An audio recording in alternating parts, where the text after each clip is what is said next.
One of the things that I love for what we have seen so far, from your characters through, he has like a dream, and then Wanda has like a nightmare. And I'm curious to know if all the movie will be like divided in these two, the frightening of get what you want, and the dream that you actually have. And anything to do with the whole movie, I can't allude to, but I think dreams are extraordinary places where we experience alternate realities every single night. That's our sort of alternate reality or multiverse, I guess, outside of the film franchise. So it's interesting. I used dream work.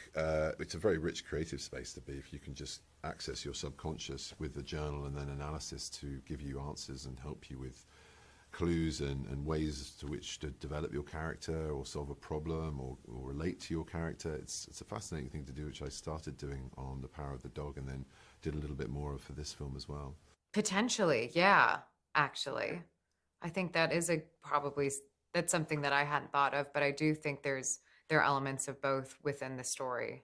Another thing that I've noticed, there is a new character, American Chavez, and she has the pin of the LGBTQ plus community. Yes, How much is important, in particular for the new generation, to bring those characters into the Marvel Cinematic Universe? I think it's good foundation of diversity and inclusion, definitely. And I think there'll be more sort of examination of what that means in that character's existence in future films. It's very much something we're acknowledging in this film, but it is what it is, rather than something that's actually brought to the forefront of her story, which, as you'll see, it's in a film that's incredibly packed with an awful lot of stuff. And I think she'll have space and time for exploring that side of her character in other ventures. Taking her character, like your character, and thinking about also our society, in a certain way, she knows what she wants. She wants to have a family.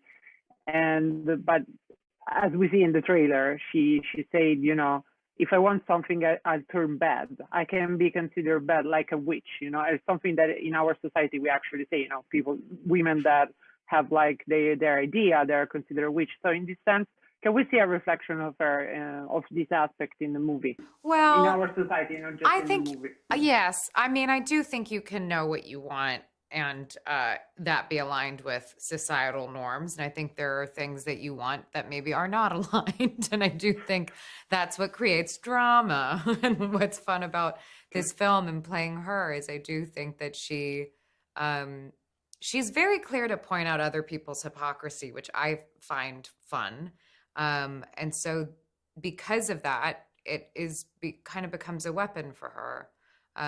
Being able to recognize where other people have bent rules, and it's expected for her to not do the same. And I do think that is a part of who she is. But I do think that there are people can want something and be determined and be kind of villainous. Not thinking about Wanda, I wouldn't use that word with her, but in life. And I think there are people who try and get what they want and are kind.